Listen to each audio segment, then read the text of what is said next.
यदि आप भी अपने जीवन में सफल होना चाहते हैं तो ये बाज का एक छोटा सा वीडियो आपके जीवन को बदल सकता है। इस वीडियो को अंत तक बड़े ध्यान से देखें। बाज लगभग 70 वर्ष जीता है, परंतु अपने जीवन के 40वें वर्ष में आते आते उसे एक महत्वपूर्ण निर्णय लेना पड़ता है। उस अवस्था में उसके शरीर के 3 प्रमुख अंग निष्प्रभावी होने लगते हैं। पहला, पंजे लंबे और नचीले हो जाते हैं, वे शिकार पर पकड़ बनाने में असक्षम होने लगते हैं। दूसरा, चोंच आगे की ओर मुड़ जाती है और भोजन निकालने में व्यवधान उत्पन्न करने लगती है। तीसरा, पंख भारी हो जाते हैं और सीने से चिपकने के कारण पूरे खुल नहीं पाते, उड़ाने सीमित कर देते हैं। भोजन ढूंढना, भोजन पकड़ना और भोजन खाना, तीनों प्रक्रियाएं अपनी धार खोने लगती है।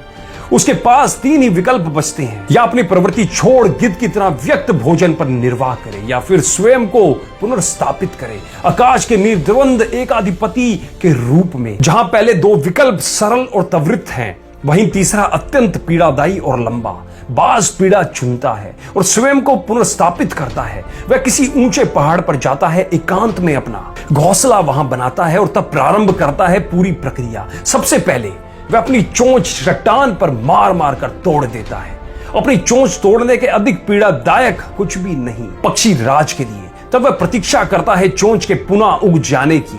उसके बाद वह अपने पंजे भी उसी प्रकार तोड़ देता है और प्रतीक्षा करता है पंजों के पुनः उग आने की। नए चोंच और पंजों के आने के बाद वह अपनी भारे पंख को भी एक एक कर नोच कर निकालता है और प्रतीक्षा करता है पंखों को पुनः उग आने की। 150 दिन की पीड़ा और प्रतीक्षा, और तब उसे मिलती है वही भव्य और ऊंची उड़ान, पहले जैसी नहीं। इस पुनर्स्थापना के बाद वह 30 साल और जीता है, ऊर्जा, सम्मान और गरिमा के साथ। दोस्तों, प्रकृति हमें भी सिखाने बैठी है। आप जिस भी फील्ड के हो, इसे ऐसे समझे, पंजे पकड़ के प्रतीक हैं, चोंच सक्रियता की प्रतीक है और पंख कल्पना को स्थापित करते हैं। इच्छा परिस्थितियों पर नियंत्रण बनाए रखने की, सक्रियता स्वयं के अस्तित्व की, गरिमा बनाए रखने की, कल्पना जीवन में कुछ नयापन बनाए रखने की। इच्छा, सक्रियता और कल्पना तीनों के तीनों निर्बल पड़ने लगते हैं। हमें भी 40 तक आते आते हमारा व्यक्तित्व ही ढीला पड़ने लगता है। अर्ध जीवन में ही जीवन समाप्त प्राय सा लगने लगता है।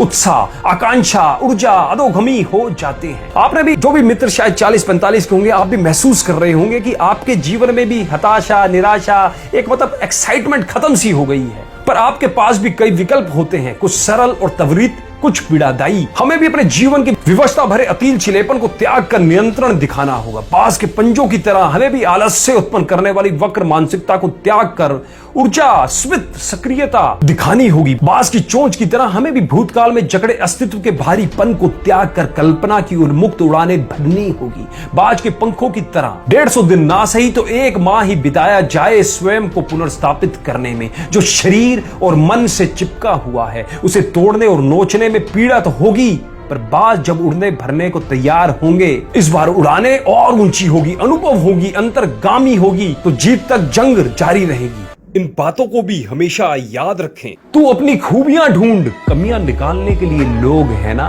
अगर रखना ही है कदम तो आगे रख, पीछे खींचने के लिए लोग है ना। सपने देखने ही है तो ऊंचे देख, नीचे दिखाने के लिए लोग है ना। अपने अंदर जुनून की चिंगारी भड़का, जलाने के लिए तो लोग है ना।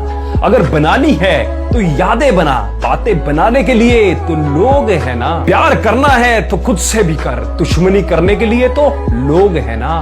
रहना है तो थोड़ा बच्चा भी बनकर रहे, समझदार बनाने के लिए लोग है ना।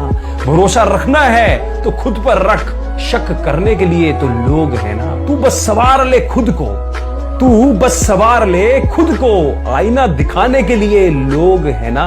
खुद की अलग पहचान बना, भीड़ में चलने के लिए तो लोग है ना। तू कुछ करके दिखा दुनिया को, तू कुछ करके दिखा दुनिया को, तो तालियां बजाने के लिए लोग है ना।